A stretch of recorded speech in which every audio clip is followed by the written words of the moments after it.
बोलो सद्गुरुदेव की जय। आए थे किस काम को और करन लगे क्या काम, सूरत सवाल रे गाफिला तू तो अपने आप को जान। देखी जन्म जन्म के शुभ कर्मों का होता जब तक मेल नहीं, ये मानव का जीवन पाना कोई बच्चों वाला खेल नहीं। बादन की तू याद कर बंदे, सिर नीचे पग ऊपर, और मृत्यु लोक में आय के बिसर गयो जगदीश। देखी पृथ्वी पर पैर देत तू बातें पहली भूल गयो, हाय हाय मेरो मेरो तेरे चित्त में समाये गयो। इसलिए प्यारे हंसा बार बार इस दुनिया में गोता तू लगाए रहो। तो देखो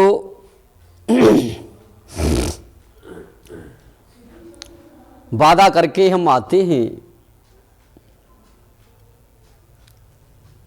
जब अंधकार में लटके होते हैं और उल्टे लटके होते हैं। फांसी फिर भी सीधी लगती है, लेकिन यह उल्टी फांसी है। पैर ऊपर को सिर नीचे,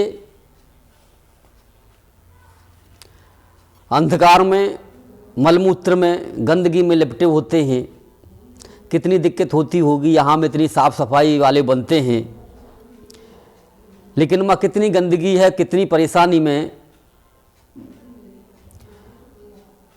जब जीव प्रार्थना करता है परमात्मा से कि परमात्मा मैं तुझे नहीं भूलूंगा, तुझे ही याद करूंगा, लेकिन मुझे इस बंधन से छुड़ा, मुझे बाहर कर।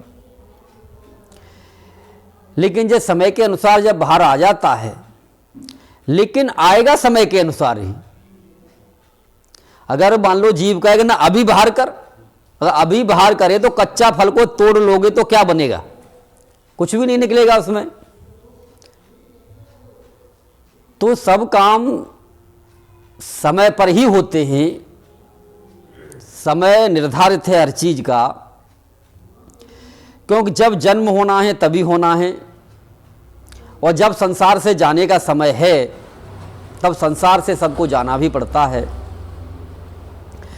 लेकिन इसी बीच में जो समय हमको मिला हुआ है, इतने में ही हमने अपने घर को जानना है। आखिरकार गर्भ में भी हम आए तो कहां से आए? जब तक इस चीज को हम नहीं जानेंगे तब तक हमारा जो है जन्म मरण का न तो रोग खत्म हो सकता है और ना ही हमें मुक्ति मिल सकती है। तो गर्भ में कहां से आए उस बात को तो हम नहीं जान सकते, क्योंकि उस समय एक अज्ञान अवस्था होती है। लेकिन इस समय जब हम ज्ञान अवस्था में, विवेकपूर्ण अवस्था में संसार में बैठे हुए हैं, तो अब इतना तो निश्चित है कि भाई आए हैं तो जाना भी पड़ेगा। तो आखिरकार शरीर से हमको जब छोड़ करके जाना भी पड़ेगा, लेकिन कहाँ जाना पड़ेगा, कैसे जाना पड़ेगा, इसका कुछ पता नहीं होता। जब ये साहब ने बताया कि आए हैं सो जाएंगे, राजा रंग फकीर, एक सिंहासन चढ़ चले और एक बंधा जंजीर। तो जिसने जन्म लिया है उसकी मृत्यु निश्चित है, क्योंकि उसको जाना है। लेकिन एक को तो मान लो रोता गिड़गिड़ाता हुआ पिटता हुआ यहां से जाएगा और चिल्लाता है कि मुझे बचाओ, मैं मरना नहीं चाहता। और एक अपने घर आराम से जाता है कि मेरा समय आ गया, मैं अपने घर जा रहा हूं, हंसता हुआ जाता है। और एक जाना ही नहीं चाहता, लेकिन जबरदस्ती उसको यहां से खींच के ले जाया जाता है। यही फर्क है कि हम ये जान लें कि आखिरकार हमारा घर कहाँ है और कहाँ हमको जाना है, कैसे जाना है। उसके लिए सबसे पहले तो जैसे साहब ने बताया कि सूरत सवाल रे गाफिला, तू अपने आप को जान, सिर्फ इतना ही खेल है। लेकिन संसार में आकर के सुरती हमारी बाहर भागती रहती है, नृत्य भी भारी रहती है, क्योंकि ध्यान भी हमारा भारी रहता है और दौड़ भी हम भारी लगाते हैं और देखते भी हम बाहर की ही चीज़ों को हैं। यही सुरती नृत्य है।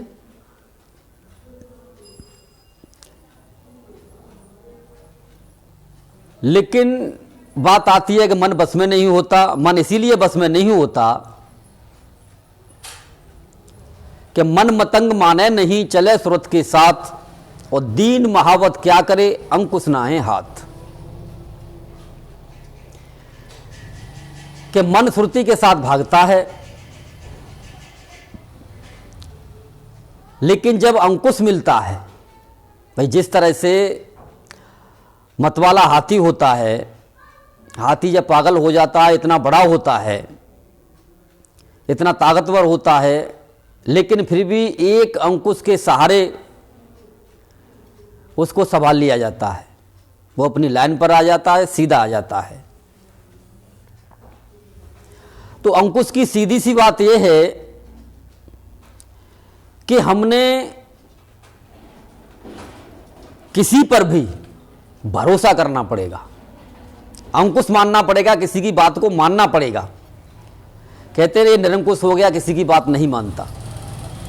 जैसे कि बच्चा है, माँ बाप की बात को मानेगा, क्योंकि माँ बाप ने दुनिया देखी है, अच्छा बुरा उनको पता है। जब उनकी बात को मानेगा तो अंकुश है, अंकुश में रहेगा, और नहीं मानेगा तो वो निरंकुश हो जाएगा और गलत रास्ते पर चला जाएगा। और जब गलत रास्ते में इतनी गलत तरीके से चला जाता है, दलदल में इतना फंस जाता है, जिस तरह से आज देखते हैं आप, कुछ बच्चे नशों की तरफ चले गए और भी बहुत तेरे गलत कार्य हैं, उनमें जब चले जाते हैं तो फिर वहाँ से लाना बड़ा मुश्किल होता है, मुश्किल होता है। इसीलिए अंकुश हमारे ऊपर हमेशा रहना चाहिए। जैसे ये नहीं है कि चलो माँ बाप चले गए तो अब भाई अब किसकी बात हम माने, अब तो हम खुद ही मुखिया हो गए। लेकिन फिर भी हम संतों की शरण में जाते हैं, गुरु की शरण में जाते हैं। क्यों जाते हैं? अंकुश के लिए ही जाते हैं, क्योंकि वो परमात्मा की बातें बताएंगे। क्योंकि परमात्मा की बात तो माननी पड़ेगी, परमात्मा तो कोई नहीं जाता। लेकिन वो परमात्मा की संत और गुरुजन हमको परमात्मा की बात ही बताते हैं कि अब आपको परमात्मा के अंकुश में रहना है। जो परमात्मा ने कहा उन बातों पर चलना है। जब उन बातों पर हम चलते हैं, गुरुजनों की और संतों की, अपने पूर्वजों की बातों को हम जब मानते हैं, तो हमारा मन अंकुश में रहता है। और जब हम खुद मुखिया बन जाते हैं, खुद मुखिया बन जाते हैं, तभी परेशानी का कारण बन जाता है, तब मन निरंकुश हो जाता है। फिर जो चाहे जो करो। तो अपने मन से ही बातों को उपजा लेते हैं कि भाई हम तो परमात्मा की मानते हैं, परमात्मा ऐसा होगा। कल्पना कर ली, किताब में पढ़ लिया। अगर किताबें पढ़ के ही जाना जा सकता तो ये स्कूल नहीं होते। लेकिन हम देख रहे हैं नर्सरी से लेकर के जब तक हमको डिग्री मिलती है तब तक स्कूल खत्म नहीं होते, तब तक हमारी शिक्षा खत्म नहीं होती। डिग्री पे डिग्री हासिल करते चले जाते हैं, फिर अनुसंधान करते हैं, लेकिन डिग्री खत्म नहीं होती। अगर किताबों से ही मिल जाता तो इन सब की आवश्यकता नहीं थी। लेकिन जो किताब में कुछ लिखा हुआ है वो सिर्फ एक इशारा होता है,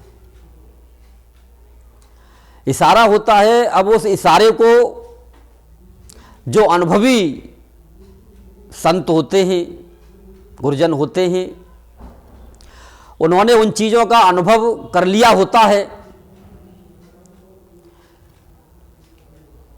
इसलिए उन चीज़ों का वो अनुभव करा देते हैं। क्योंकि जब तक कोई भी चीज़ अनुभव में नहीं आती, अब अनुभव दो तरह के हैं। एक तो अनुभव आपने यानी किसी चीज को जागृत करके किया, जागृत करके अनुभव किया जाता है, और एक कल्पना करके अनुभव किया जाता है। अब इसमें जमीन आसमान का फर्क है, क्योंकि जो कल्पना करके अनुभव किया जाता है वो सत्य नहीं होता, वो काल के दायरे में आता है। इसीलिए साहब ने साफ कहा कि काल काल सब कोई कहे, काल न चीने कोई, और जितनी मन की कल्पना काल कहा वह सोए। और मन कल्पना कहां से रखता है? मन कल्पना रखता है या तो वो सुनता है या किताबें पढ़ता है, तो उसकी ही वो कल्पना बना लेता है कि भाई ऐसा होगा, ऐसा होगा, ऐसा नहीं तो ऐसा होगा, और उसी कल्पना में मन पंख लगाए दौड़ता रहता है। लेकिन कल्पना का कहीं अंत नहीं होता। लेकिन जो चीज हमको जागृति से मिलती है, जब भी साहब कहते हैं कि मैं कहता तू जागृत रहियो, वो जागृत की बात करते हैं, वो कल्पना की बात तो कहीं कहीं नहीं, साहब ने जागृत की बात करते हैं। अब जिस तरह से देखो ज्यादातर होता क्या है कि कहीं की ईंट कहीं का रोड़ा और भानुमती ने कुनवा जोड़ा, ये कहावत है कि एक चीज किसी से मिल गई हमको, एक चीज किसी से सुन ली, एक चीज किसी से सुन ली, एक चीज किसी से सुन ली, और हम अपने आप को बहुत बड़ा धुरंधर, बहुत बड़ा ज्ञानी समझने लग जाते हैं। अहंकार की कोई सीमा नहीं रहती, हम ये काल के बंधन में आ जाते हैं। और फिर उसके अलावा हम मानते भी किसी की नहीं है, क्योंकि निरंकुश है। अंकुश किताब, अंकुश मिलता कहां से? अंकुश मिलता है चेतन से, जड़ से कभी अंकुश नहीं मिलता। चाहे किताब हो, चाहे कोई मान लो मूर्ति हो, कोई भी हो, अंकुश उससे नहीं मिलता, चेतन से मिलता है अंकुश हमको। जड़ से सिर्फ कल्पना ही मिलती है। तो देखो अब एक तरफ तो हम कबीर साहब के ज्ञान की बात करते हैं, और फिर बीच में हम वेदों को ले आते हैं। तो खिचड़ी पका दी, हम खिचड़ी पका दी कि अपने ना इधर के रहे ना उधर के रहे,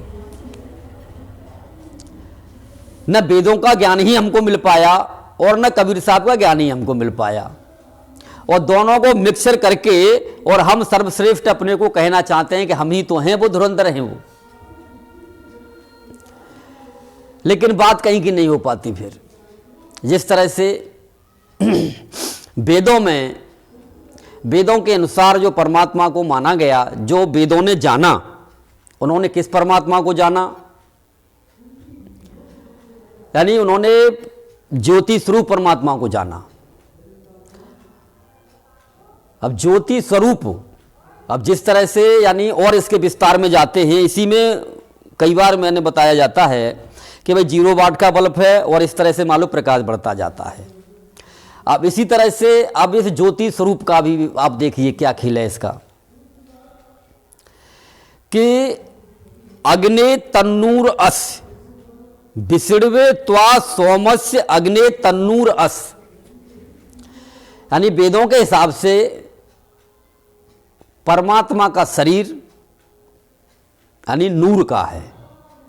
नूर नूर चिल्ला रहे थे ना वो नूर का शरीर है, वो परमात्मा का शरीर नूर का है, लेकिन ये वेदों का ज्ञान है। नूर का शरीर है। अब उस शरीर में आप मान लो बढ़ते चले जाएंगे, अपने को ज्योतिष रूप में अपना स्वरूप देखा आपने, उसके बाद में मान लो और प्रकाश रूप में अपने को देखा, नूर रूप में बढ़ाते चले जाओ उसको। लेकिन बात वो ज्योति से ही शुरू होती है। लेकिन ये यानी वेदों का एंड है, यानी ये परमात्मा है। लेकिन वेदों ने ये कहा कि भाई इस परमात्मा को मैंने जाना है, लेकिन परमात्मा जो सत्य है वो इससे बहुत बहुत आगे है, जिसके लिए कहेगा कि नेति नेति नेति। बोले मैंने यहां तक जाना है, वहां तक उसने बखान कर दिया, और उसके बाद में नेति नेति कह दिया। तो अब नेति नेति कह दिया तो अब तो आवश्यकता, अब तो मान लो वेदों का सिद्धांत ही खत्म हो गया। तो अब इस तरह से मान लो अब कुछ कबीरपंथियों ने भी इसको देख लिया है?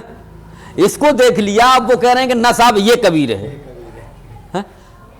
भाई इधर तो तुम ये कह रहे हो कि भाई कि वेदों का ज्ञान तो झूठा है, कि कबीर साहब का ज्ञान तो वेदों से बहुत ऊंचा है, ये तो बहुत झूठा है, और उस ज्ञान को तुम अपना ज्ञान साबित कर रहे हो। तो ये तो क्या होगी, दलाली होगी भाई, धोखेबाजी हो गई। कि एक तो तुम उस ब्रह्म के साथ भी धोखेबाजी कर रहे हो, और कबीर साहब के साथ भी धोखेबाजी कर रहे हो, दोनों के साथ ही धोखेबाजी कर रहे हो। लेकिन जो ब्रह्म है, जो वेद है, वो सत्य था, सत्य है, वह सत्य रहेगा। क्यों? कि वो झूठ नहीं बोलता, झूठ नहीं बोलता। वो हमेशा जो बात है ज्यों की त्यों कहता है, एकदम सत्य कहता है।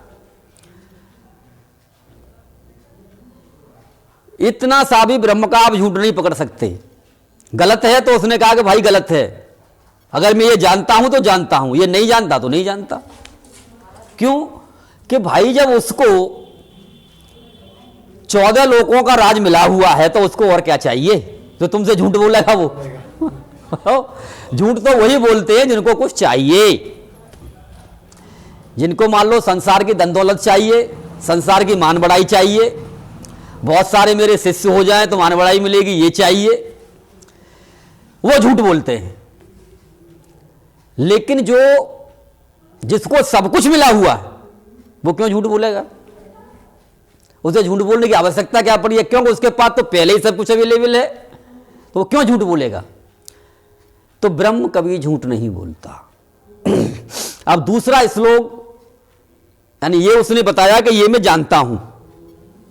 अब कह रहा जो मैं नहीं जानता वो भी आपको बता रहा हूं। तो वो कह रहा है कि भाई मैं नहीं जानता कि मैं परमात्मा से कैसे मिलूं,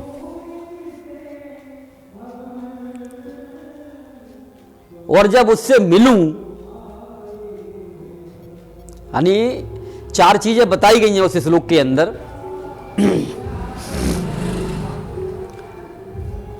कि यानी परमात्मा कहां है, कहां रहता है परमात्मा, मुझे नहीं पता। मुझे पता है, वो उसने बता दिया कि मुझे इसका पता है, लेकिन कहां रहता है और उससे फिर जहां वो रहता है उससे मैं किस विधि से मिलूं, वो कह रहा ये भी मुझको नहीं पता। और तीसरी लाइन में कहता है कि भाई जब मैं फिर उससे जब मिलूं तो उससे मैं बातें कैसे करूं, बोले ये भी मुझे नहीं पता। उसके बाद में वो कह रहा फिर उसको देखूं कैसे। इससे साबित होता है कि ब्रह्म सतधारी था, सतधारी है, क्योंकि सत्य को संभाला है उसने।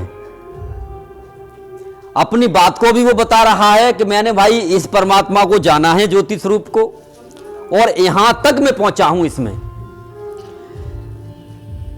लेकिन इससे आगे भी बहुत कुछ है, वो मैं भी जानना चाहता हूं, मैं भी जानना चाहता हूं। तो अब हम मान लो ज्योति स्वरूप परमात्मा को जानना चाहते हैं कि मान लो अब इसको जानना चाहते हैं। अब इसी के लिए हमको आवश्यकता है कबीर साहब के ज्ञान की, उन संतों के ज्ञान की जिन संतों ने इस संसार की खाक छानी, सारे ब्रह्मांडों को छान मारा और जान करके छान करके सब कुछ उन्होंने देखा कि परमात्मा ये है और इसको कहते हैं। तो अब इसमें 4 स्टेज बनी है कि परमात्मा से कहाँ रहता है, कैसे मिलूं, कैसे बातें करूं और कैसे देखूं।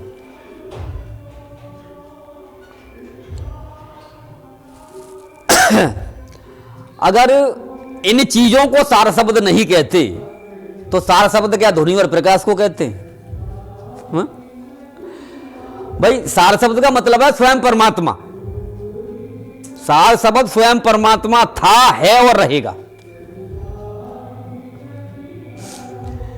वैसे तो वो एक ही है, लेकिन 4 इसलिए कर दिए गए क्योंकि भाई उसके उस तक पहुंचने के लिए वो 4 स्टॉप हैं, वो 4 अवस्थाओं से हमको गुजरना पड़ेगा। ये यानी हमारे मार्ग में ये चीजें आएंगी।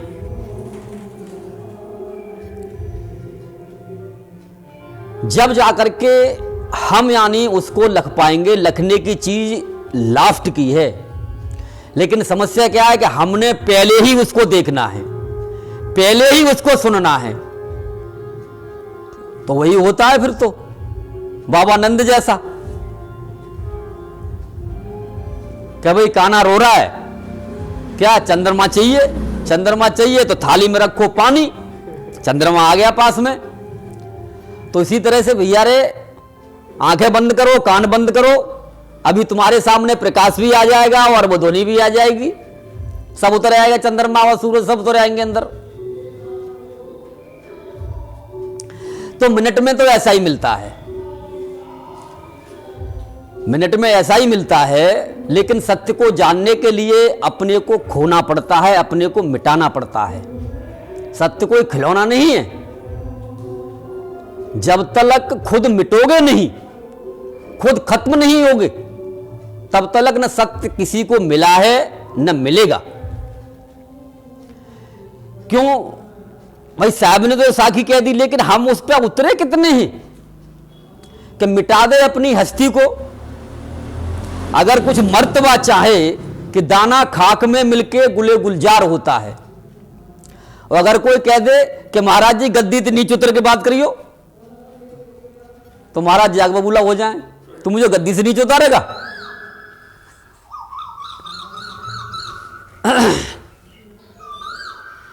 क्योंकि मान लो अहंकार में हम इतने ऊंचे बैठ गए हैं,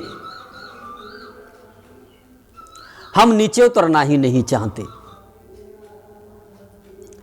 जबकि जो जैसे जैसे हम आगे बढ़ते हैं वैसे वैसे हमको नाम मिलता है। अब नाम के विषय में जैसे मैं आपको बताऊं कि कहते भाई गुरुजी ने नाम दिया या रख दिया कि नाम बदल दिया जाता है। तो जब कुछ स्टेज बनती है हमारी, तब हमारा नाम कुछ होता है और सांसारिक नाम कुछ अलग होता है, और फिर आगे बढ़ते हैं तो कुछ और होता है, फिर आगे बढ़ते हैं तो कुछ और होता है। लेकिन अब इन नामों को रखता कौन है? अब इन नामों को रखता कौन है? जब हमारी स्टेज आगे बढ़ती है, हम पहुंचते हैं, तो वही कौन?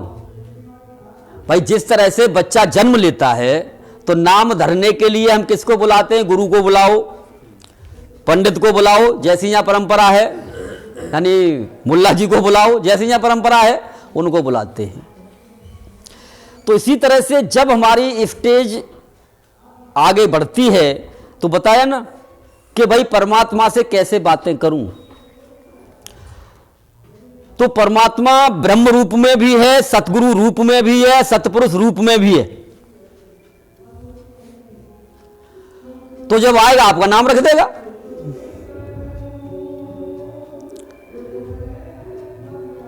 आपका नाम बदल जाएगा।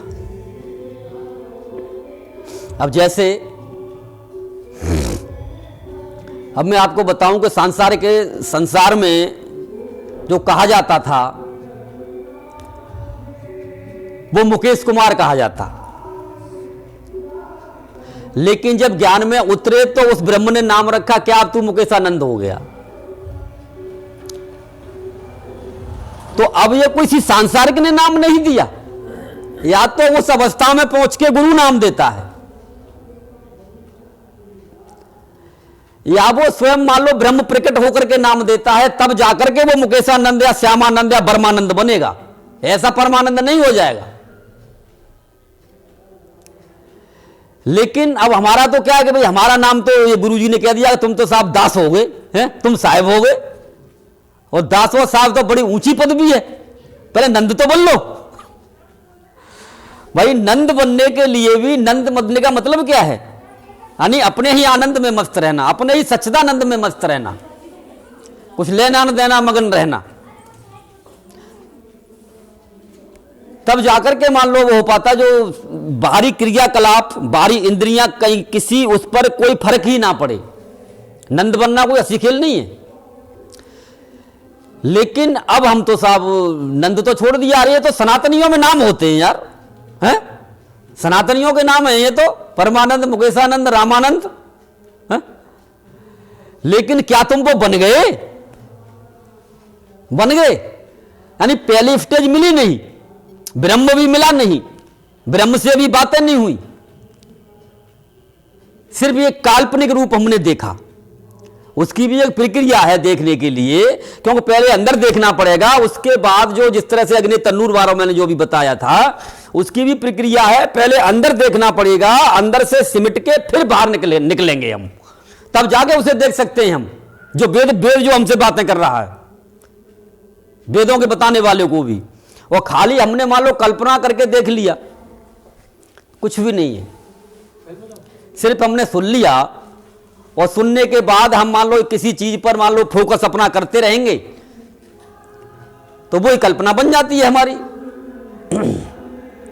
लेकिन कल्पना ज्यादा समय तक नहीं चलती। कल्पना जैसे ही कोई हमारे पर वो पड़ता है प्रभाव से गिर जाती है। जब प्रभाव को ही नहीं झेल सकती तो मान लो काल के प्रभाव को क्या झेलेगी।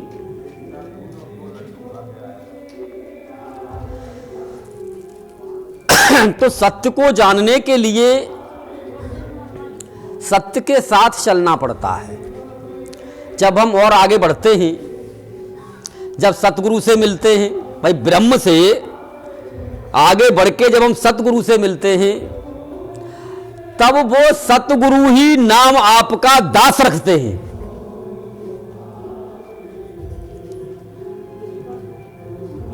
तब आपको कहा जा सकता है कि अब आप मुकेशानंद दास हो गए, अगर सतगुरु से मिले हो तो। और सतगुरु से नहीं मिले तो कोई भी लल्लू पंजू अपने आप ही रख लेते हैं। आजकल तो जरूरत ही नहीं पंडितों की लाने की, न पंडित की जरूरत है, न गुरु की जरूरत है? नाम रख दिया, अपने आप रख दिया, माँ बाप ने जो अच्छा लगा वो रख दिया। तो ये लौकिक परंपरा बदल गई। इसी तरह से गुरुओं के यहां भी परंपरा बदल गई, अपने आप नाम रख लेते हैं। नाम रखने वाला आता ही नहीं, आता ही नहीं। तो अब नाम रखा कहां से जाएगा, फिर वो मान लो आगे चलेगा कहां से, क्या उसका मान लो बनेगा। इसी तरह से क्या होता है, इनको कहा जाता है वर्ण संकर। वर्ण संकर ज्ञान हो जाता है। ये कुछ यहां से मिला, कुछ वहां से मिला, कुछ वहां से मिला, लेकिन वो नाम नहीं होता। क्योंकि जब आप बताइए कि जब ब्रह्म मिला तभी वो नंद बना, तो नाम तो उसे मिल गया ना। अब तुम नाम को ढूंढ रहे हो, अब तुम्हें मिला हो ब्रह्म तो तुम्हें आनंद बनो। इसी तरह से सतगुरु मिले तब वो दास बनेगा। अरे वो नाम किसको कहते हैं और सार शब्द कहते हैं किसको है? पहले इनसे मिलो तो सही, अपने आप पता चल जाएगा ये बीमारी क्या है। लेकिन हमने तो साहब बस काल्पनिक दुनिया में जीना है। क्यों? कलयुग है, कलयुग में काल्पनिक दुनिया में ही जीते हैं। और इसके लिए भाई सत्य में उतरना पड़ेगा, तब जाके बात बनेगी। तो सत्य में उतरने के लिए सत्य युग में आना पड़ेगा, सत्युग अपने अंदर हमको लाना पड़ेगा। और सत्युग आता कैसे है? तभी सत्य उतरेगा। तो ब्रह्म को भी मैंने बताया सत्य था, सत्य है, अपनी स्टेज का वो सत्य है, क्योंकि वो झूठ नहीं बोलता। सतगुरु भी सत्य है, साहब भी सत्य है, सत्य सब कुछ सत्य है। जो जो नाम रखे गए हैं वो ऐसे ही नहीं रखे गए, वो अपनी अपनी स्टेज के नाम हैं। वहां पहुंच करके जब हम उस अवस्था में पहुंचते तब हमें पता चलता है क्या। तो अब इन युगों को पार करने के लिए एक प्रक्रिया बनाई गई ही है, एक ज्ञान बनाया गया है कि हम यानी इन युगों से कैसे पार हों। नहीं तो मान लो कलयुग ही 4,32,000 का है, अरे भाई इस जन्म में नहीं अगले जन्म में मिल जाएगा ज्ञान, अगले जन्म में मिल जाएगा। लोग तो इसी लालसा में पड़े हैं, लालसा में पड़े, लेकिन ये तो गारंटी नहीं है कि अगले जन्म तुम्हें मनुष्य का मिलेगा या नहीं, इस बात की तो कोई गारंटी नहीं है। तो यानी चारों युगों को हमने इसी जन्म में इसी समय अभी पार करना है, तब हम सत्य तक पहुंचेंगे, तब हम मुक्ति को प्राप्त होंगे, वरना एक कल्पना में ही हम जीते रहेंगे। अब देखो कलयुग चल रहा है, तो कलयुग को कैसे हम पार करेंगे? कलयुग नाम है कलह का, यानी बाहर भी शांति होनी चाहिए जहां हम रह रहे हैं। अगर बाहर किसी तरीके से शांति नहीं रह पा रही तो इतना तो करना पड़ेगा कि कबरा तेरी झोपड़ी गलकटियन के पास, जो करेंगे सो भरेंगे, तू क्यों भया उदास, तू तो मस्त हो जा। अगर हमारे आसपास वाले नहीं मान रहे, हम बहुत ही उनको समझा रहे हैं लेकिन वो नहीं मान रहे, तो लेकिन हम अपना तो ना बिगाड़ें, अपना तो ना बिगाड़ें, हम अपने तो हम शांत हो जाएं, अपने तो अपनी झोंपड़ी में हम बैठ जाएं आराम से जाकर के। क्योंकि जो कर रहे हैं नहीं मान रहे तो अपने आप भुगतेंगे, भुगत रहे हैं और भुगतेंगे। तो यानी कलयुग नाम कलह का, कलह नहीं होनी चाहिए। कोशिश ये करो कि बाहर भी ना हो तो अच्छी बात है, हमारा वातावरण सही बना रहे, जहां पर हम हैं, घर में हो, ऑफिस में हो, पड़ोस में हो, जहां भी हो, तो कोशिश यही रहनी चाहिए कि वातावरण शांत होना चाहिए, कलह ना हो। दूसरी अवस्था में हमारे अंदर कलह ना हो, और जो अंदर की जो कलह है ना वो बहुत भयानक है। अंदर कलह नहीं होनी चाहिए। देखो कई बार मैं कहता हूं मैंने कि अगर एक ही चीज आपने कंप्लीट कर ली ना, एक चीज साहब क्या एक पॉइंट भी आपने कंप्लीट कर लिया तो आपको सत्य का पता चल जाएगा, आप सत्य पकड़ के चल देंगे। लेकिन अगर एक भी पॉइंट कंप्लीट नहीं हो पाता, हम कल्पना में जीते रहते हैं, इसलिए हम परेशान रहते हैं। तो अब ये कलह झगड़ा ये तो हम जानते ही हैं, चलो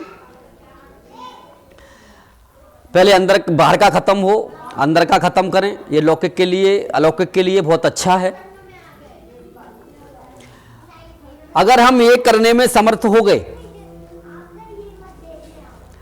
तो हम अगले युग में प्रवेश कर जाएंगे, द्वापर युग में, द्वापर युग में प्रवेश कर जाएंगे। द्वापर युग में क्या है? द्वापर युग में मूर्ति पूजा है महाराज, तब होगा ध्यान मूलम गुरु मूर्ति। उससे पहले कल्पना वाला गुरु तो जरूर आ जाएगा लेकिन सत्य वाला गुरु को आप समझ नहीं पाएंगे। इसलिए मैंने कहा अगर एक भी चीज आपकी समझ में आ जाए और उस पर आप चल दें, उसे धारण कर लें, तो कबीर साहब का ज्ञान तुरंत मिलेगा, आप उसमें रम जाएंगे और चलने लग जाएंगे। यही खासियत है साहब के ज्ञान की। तो तब आप समझ पाएंगे कि द्वापर युग में प्रवेश कर गए और गुरु की मूर्ति को आप जान जाएंगे कि गुरु की मूर्ति है क्या, मूर्ति पूजा कैसे होती है। ध्यान मूलम गुरु मूर्ति। अब तीसरी अवस्था त्रेता युग में क्या होता था? हवन यज्ञ होते थे। हवन ही तो होते थे त्रेता युग में। हवन, ऋषि मुनि हवन ही करते थे। हवन करके मान लो प्रसन्न करते थे परमात्मा को। तो अब ये चीजें निकल के आ जाएंगी आपकी। कौन सी वाली? कि परमात्मा कहां रहता है? परमात्मा कहां रहता है पहले में ही पता चल जाएगा।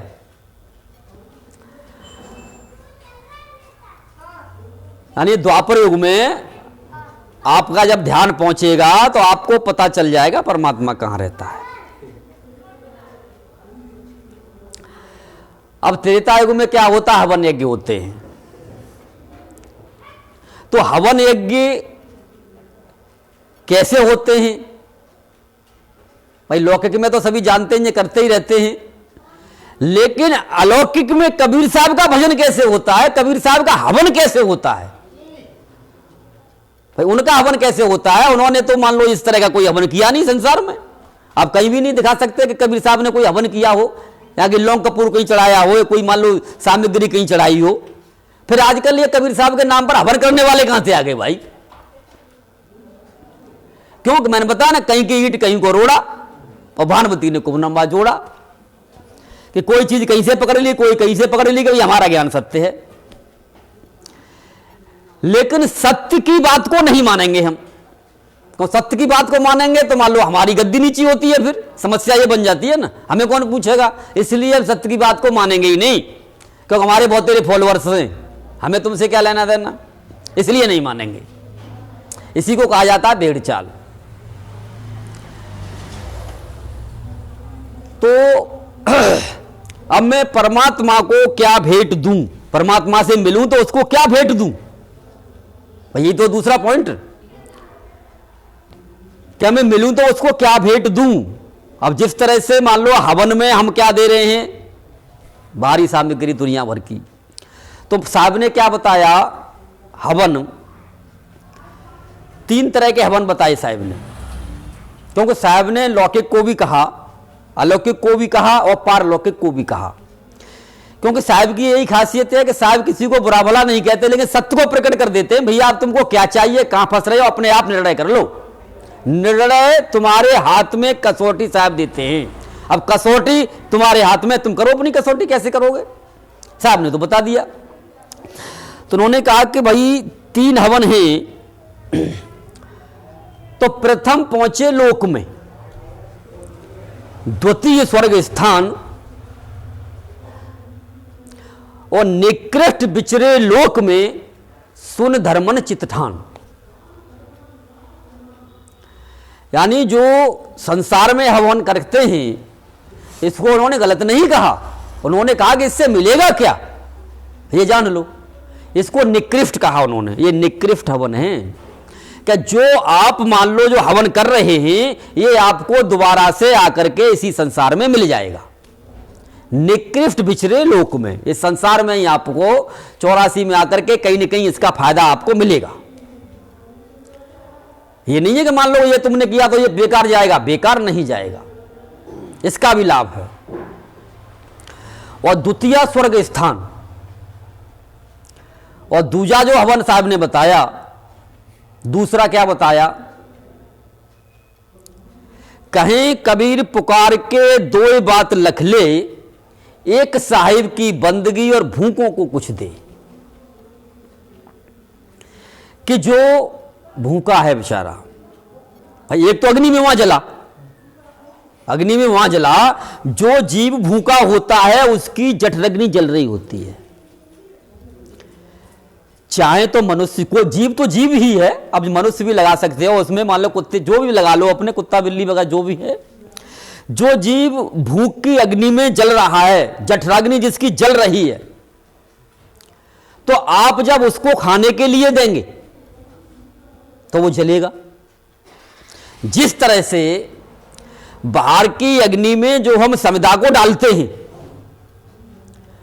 वो समिधा जल करके उसमें से जो खुशबू उठती है वो कहां जाती है? सीधी यानी स्वर्ग को जाती है, जो देवताओं को प्राप्त होती है, और उसकी वजह से यानी हमको इस संसार में उसका फल मिलता है।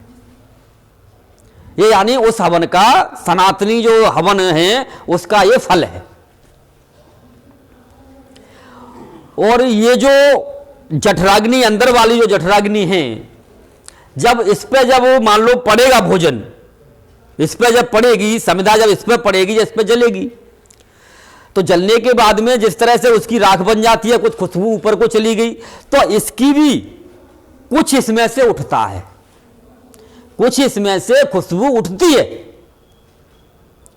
तो जलेगी, जलने के बाद खुशबू उठेगी ना, कुछ उठती है, तो वो सीधी जाकर के यानी ऊपर हमारे ब्रह्मांड में पहुंचती है।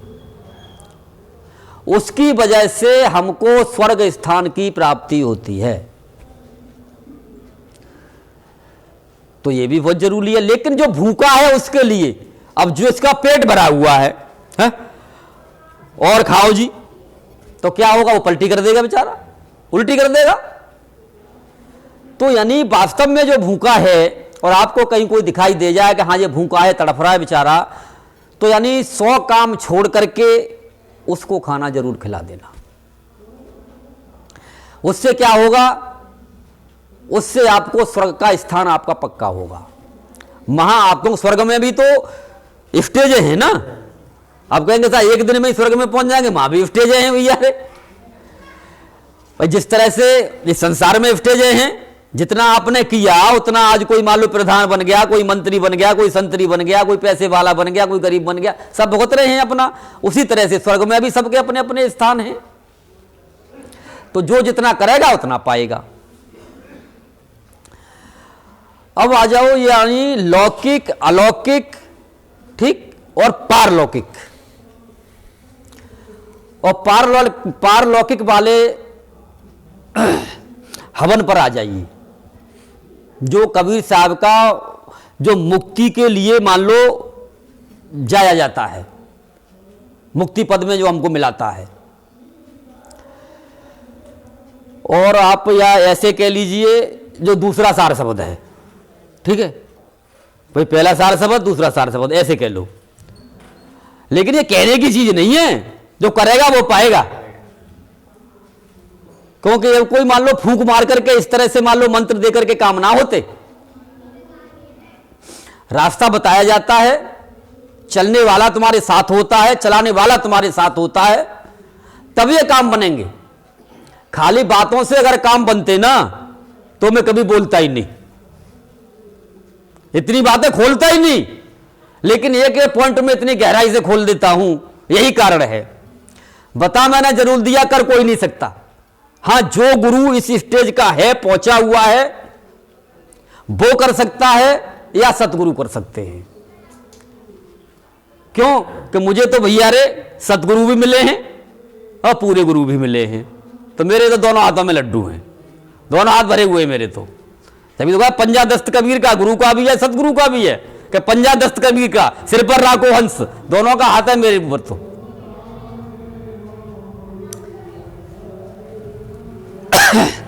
तो अब जो तीसरी जो अवस्था है, तीसरा जो हवन है, तो उसके लिए हमारे गरीबदास महाराज ने बड़े साफ शब्दों में कहा कि अपने प्राण दान जो करें, समझो इसको, अपने प्राण दान जो करें, तन मन धन सब अर्पण करें।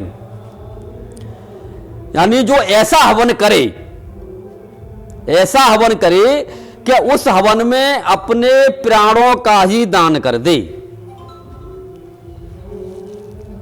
तो क्या होगा? कहने का मतलब है कि परमात्मा को क्या भेंट दूं, यानी मैंने अपने प्राण ही परमात्मा को दे देता हूं। साधक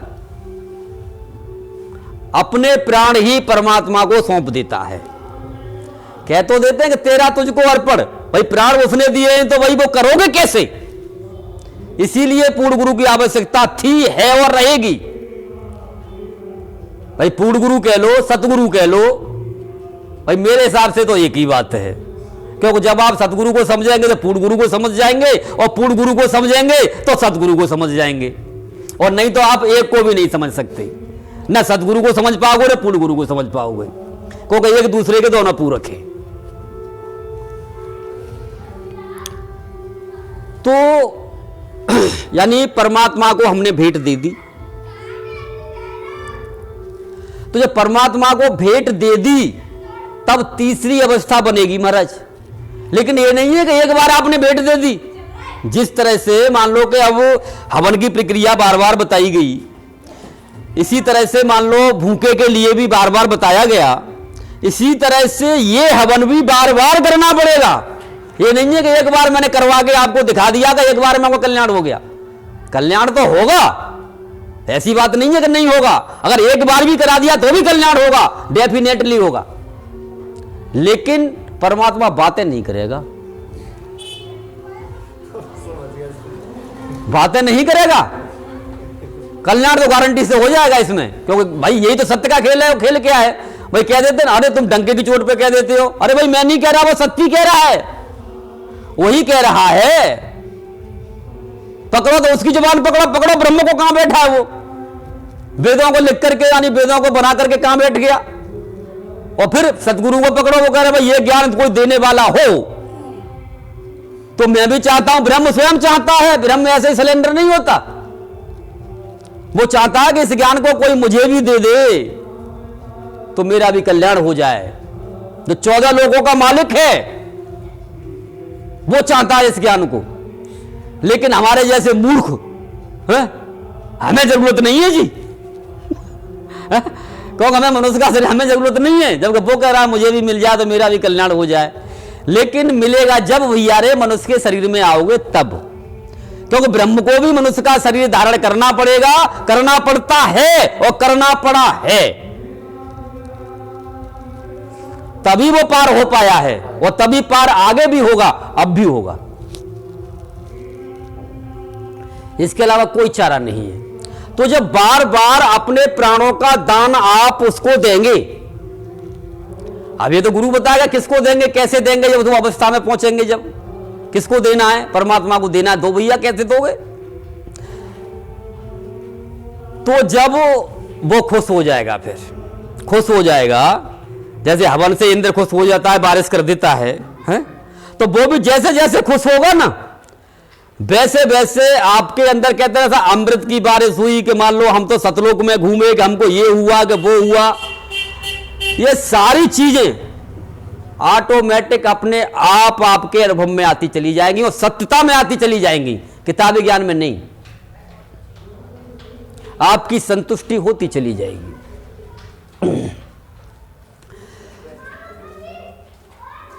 फिर चौथी अवस्था आती है महाराज, जब वो बातें करने लग जाएगा ना खूब तबीयत से,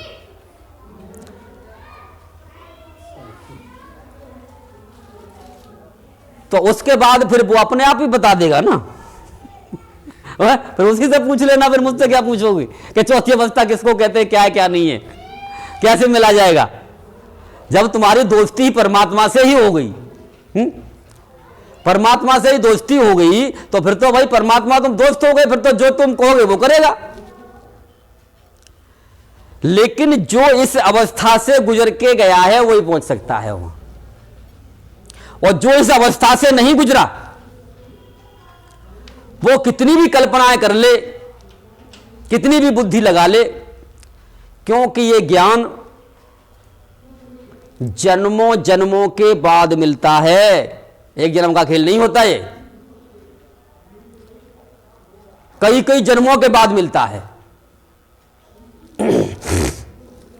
जैसे कई बार मैंने आपको बताया, और कई बार ये हम बड़ी कोशिश करते हैं, और संत महात्मा बहुत हमको बताते हैं, गुरुजन क्या करना है जी, कि पहले अग्नि ब्रह की कह तो दिया। क्या ब्रह में कभी पागल हुए हो? जो परमात्मा के लिए ब्रह इतनी जो पागल हो जाए, तो जिसने पूरा जीवन एक पागल बाबा के रूप में ही बिता दिया, तो ब्रह से क्या मिलता है तुम 4 दिन की ब्रह से नहीं जान सकते। जो कि वो पूरे जीवन मान लो उसको तपस्या करके और पागल होकर के उसके लिए जान के आया है। इसी तरह से कि साहब निर्विकल्प होना है? मौन होना, मौन हो जाओ, लेकिन जो पूरा ही जीवन मौनी बाबा के रूप में बिता के आया, पूरा अपना जीवन सब कुछ निछावर करके, तो मौन किसको कहा जाता है? वो अपने जीवन में क्या पाके आया हुआ।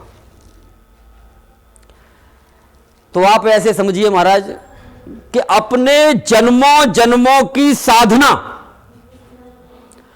गुरु आपको यहां करा देता है, जन्मों जन्मों की साधना। क्योंकि जो भी कमी आपके जन्मों में रह गई या अब रह गई, उसको वो कुछ ही समय में पूरी करा देता है, क्योंकि वो उस अवस्था में गुजरा हुआ होता है। जैसे ही आप इन चार अवस्था में गुजरेंगे तो गुरु के अलावा कोई गुजार नहीं सकता, इसीलिए गुरु की महिमा है। भाई अगर गुरु की महिमा न होती तो कबीर साहब स्वयं परम तत्व होते हुए वो गुरु की मर्यादा यहां क्यों रखते? क्योंकि अगर सतगुरु मिल जाए ना, सतगुरु मिल जाए तो मैंने कई बार आपको बताया है कि या तो सतगुरु शरीर धारण करेगा तब बात बनेगी, विदेही से बात नहीं बनेगी। या मान लो पूरा गुरु मान लो इस काम को करा सकता है या सतगुरु करा सकते हैं। अगर सतगुरु शरीर धारण किया उन्होंने, जैसे धर्मदास के लिए किया, गरीबदास के लिए किया, और भी संतों के लिए किया, एक तो ये तरीका है। या मान लो जो मैं तरीका आपको बता रहा हूं कि आपसे सतगुरु अंदर बात करने के लिए लग जाएंगे, फिर वो पूरे गुरु से मान लो वो सतगुरु वाले काम को करवा देते हैं। बाद बाकी महाराज कहीं नहीं हो सकता। क्यों कि अनुभव की बात कोई ज्यादा नहीं होती, बहुत थोड़ी सी होती है, थोड़ी सी होती है। ये तो किताबी ज्ञान में खींच खींच के उसको मान लो इतना लंबा कर दिया जाता है। देखो यानी सत्य है क्या? ध्यान से देख करके चलो, है? ध्यान से देख करके चलो, हो गया ज्ञान, यही तो है। अब किसको देखना है? अरे गुरु को ही देख लो, परमात्मा तो दिखाई देगा नहीं भाई, है? इसीलिए गुरु को देखोगे तो गुरु जब परमात्मा तक पहुंचेगा तो तुम भी पहुंच जाओगे। लेकिन ध्यान से देख कर चलो। श्रुति नृति शब्द आ गए, तीनों आ गए इसमें। श्रुति कहां है जी, नृति कहां है जी, शब्द कहां है जी, ढूंढते फिरो। सबके सामने होता है। ये पूर्ण गुरु की महिमा थी, है और रहेगी। उसे ज्यादा कोई पचड़ा नहीं पढ़ना पड़ता। सिर्फ ये है कि जिस तरह से मैंने बताया था ना, यानी जो ज्ञान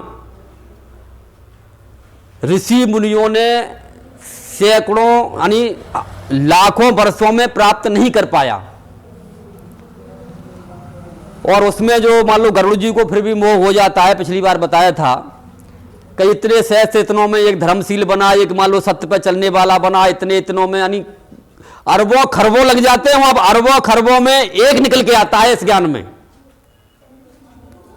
ये रामायण बता रही है, अरबों खरबों में कोई एक निकल के आता है। और इसी बात को हमारे कबीर साहब ने कहा कि पहुंचे पहुंचे सब कहे, पहुंचा कोई एक, लाखों में तो है नहीं, करोड़ों में कोई एक। और इसी बात को गरीबदास महाराज ने कहा कि पहुंचे पहुंचे सब कहे, पहुंचा कोई एक, करोड़ों में तो है नहीं, अरबों में कोई एक। तो भाई ये कोई इतना खिलौना नहीं है। अब जैसे वो पिछली बार जो आए थे कह रहे थे साहब एक ही सतगुरु होता है। अरे मैं कब कह रहा हूं 10-20 होते हैं, लेकिन अपने को सबरे सतगुरु कह रहे हैं। मैं तो नहीं कह रहा अपने को सतगुरु, मैं तो साधारण सा इंसान हूं भाई। हाँ, लेकिन सतगुरु क्या है उसका ज्ञान जरूर करा दूंगा तुम्हें। तो फिर आपको समझ में आ जाएगा कि मान लो कैसे ये गुरु है, कैसे सतगुरु है और कैसे साहिब है। तो देखो जब ये चारों अवस्थाओं में पूरा ज्ञान एक प्रैक्टिकल अपना मैंने आपको बताया, जिसके लिए अनुभवकर्ता भी कहा जाता है, प्रैक्टिकल कह लो, देखा देखी की बात कह लो, जो भी चीज आपकी समझ में आए वो कह लो। लेकिन ये चीज़ किताबों से मेल कभी न खाई है न खाएगी। थोड़ा सा इशारा जरूर किताबों से लिया जाता है, थोड़ा सा इशारा, क्यों कि यार कहाँ से ज्ञान कराने लगे हैं, ऐसा तो कोई लिखा ही नहीं है। अरे भाई लिखा है, लिखा है, उसी को प्रैक्टिकल करके मान लो इस तरह से किया कर दिया जाता है। अब जो चारों युग जब पार हो जाते हैं तो जब इसी के लिए साहब ने कहा कि सत्युग द्वापर त्रेता और कलयुग अनुमान, सार शब्द साँचे और सब झूठा ज्ञान। तो यानी चारों युगों को यहीं बैठ करके हमने पार करना है। कैसे? कलयुग से हम बाहर निकलेंगे, फिर कैसे द्वापर युग से हम बाहर निकलेंगे। क्योंकि द्वापर युग में जब करेंगे ना तो मान लो वो जिस तरह से, यानी जब पहले में ये शरीर नहीं रहता, दूसरे में वो भी नहीं रहता, दूसरे में गुरु का वो गुरु भी नहीं रहता, वो गुरु भी कोई और सतगुरु हो जाता है। जब तीसरे में पहुंचेंगे तो फिर वो सतगुरु की अवस्था हो जाती है, और चौथे में पहुंचेंगे तो फिर वो साहिब की अवस्था हो जाती है।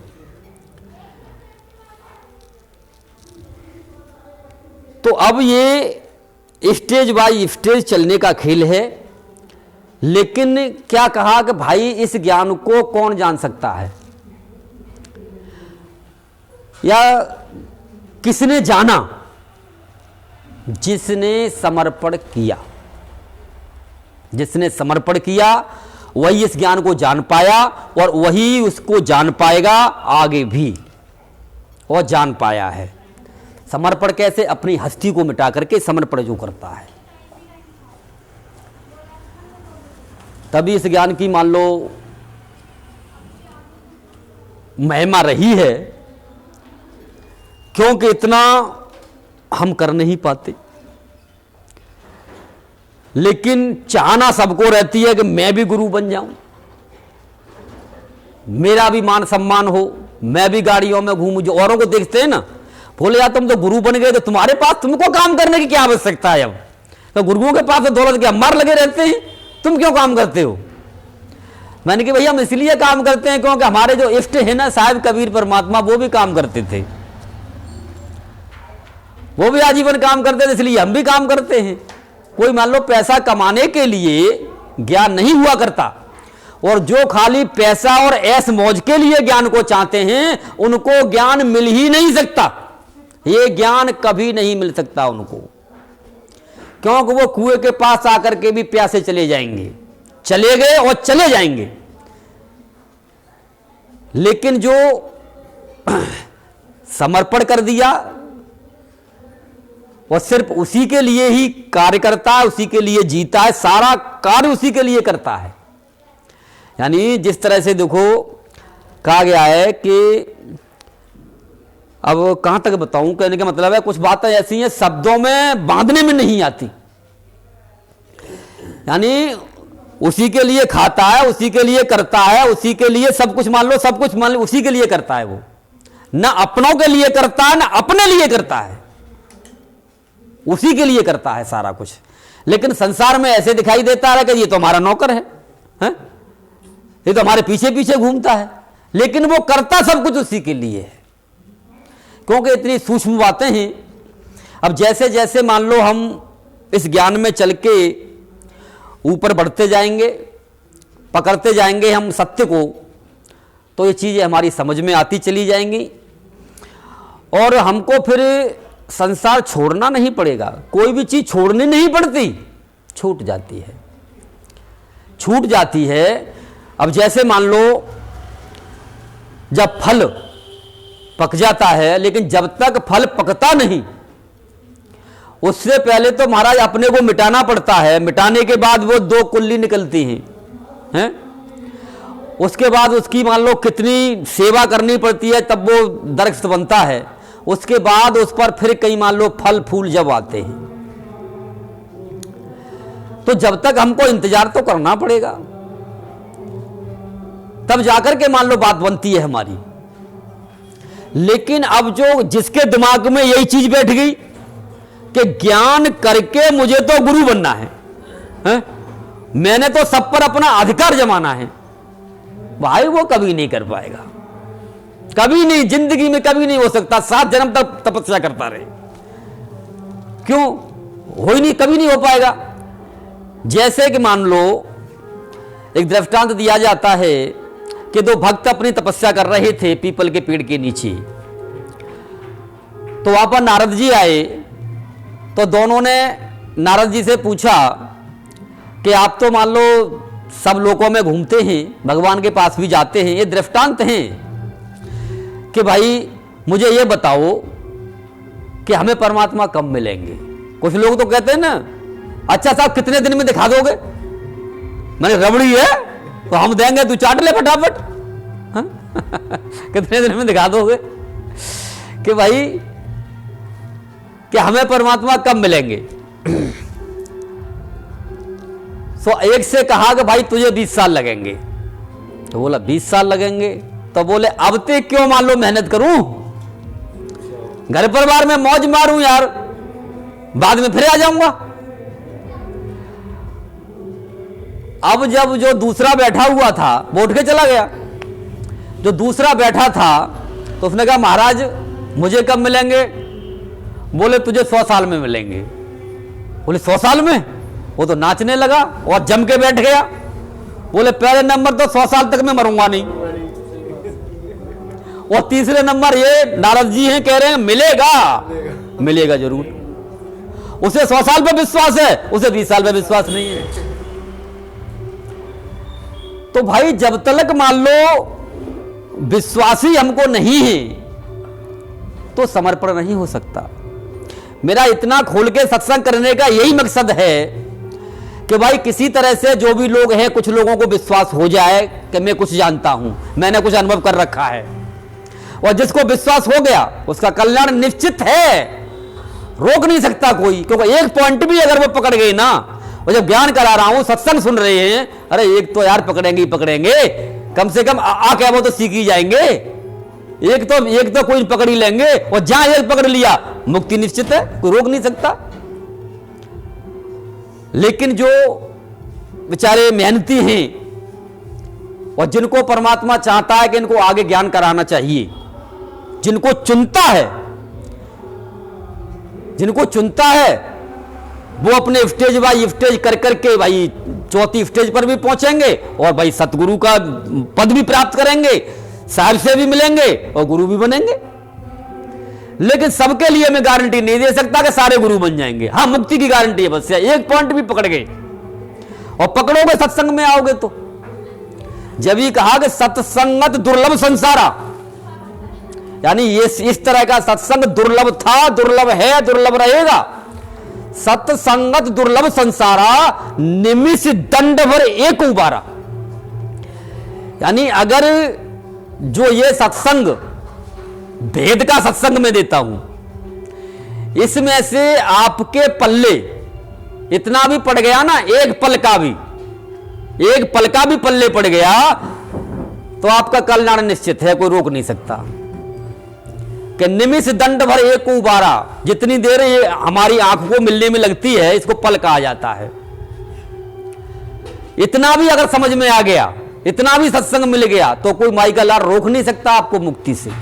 कि सत्संगत दुर्लभ संसारा निमिष दंड भर एक उबारा, एक बार भी। और जब भाई रे, जब मान लो कि संसार में हमारा कोई नहीं है, हम सभी जानते हैं, और बार बार कहने से सुनने से इतने तंगड़े रिश्ते बन गए हैं, छुटाई से ना छूटते महाराज।